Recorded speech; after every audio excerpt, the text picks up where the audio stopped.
ये एक बहुत बड़ा गैंग है।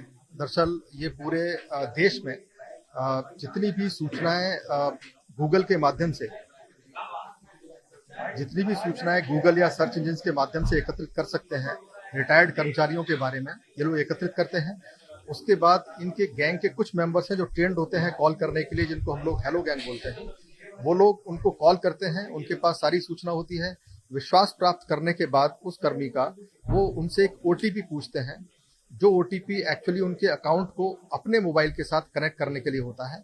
एक बार ओटीपी मिलने के बाद वो उस अकाउंट को अपने मोबाइल के साथ जोड़ लेते हैं और उस बैंक की जो ऐप होती है उसके माध्यम से जितना भी पैसा चाहते हैं वो दूसरे बैंक अकाउंट्स में ट्रांसफर कर देते हैं। एक बार पैसा दूसरे अकाउंट में ट्रांसफर हो जाता है तो उसके बाद वो और भी अकाउंट्स में उसको ट्रांसफर करते हैं जल्दी ही, जिससे कि वो फ्रीज न कर दिया जाए अगर शिकायत कर दी गई तो, और या फिर उसको कैश आउट कर लेते हैं एटीएम्स के माध्यम से। ये जो बैंक अकाउंट हैं ये पूरे देश में फैले हुए हैं, ये किसी एक जिला या फिर प्रदेश की बात नहीं है, क्योंकि इनके मेंबर्स भी पूरे देश में हैं।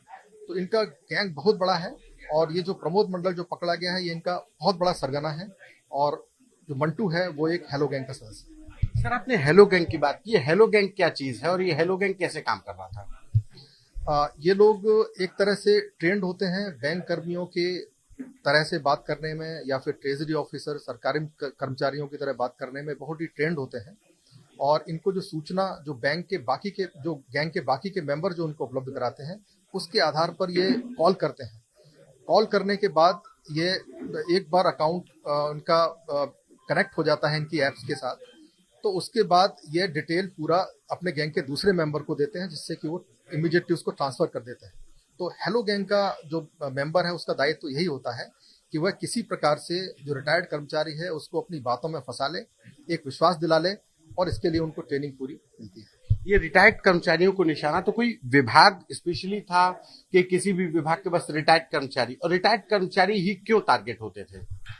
रिटायर्ड कर्मचारी इसलिए टारगेट होते हैं कि उनको ट्रेजरी डिपार्टमेंट से एक इमीडिएट काम पड़ता है, सबको मालूम होता है।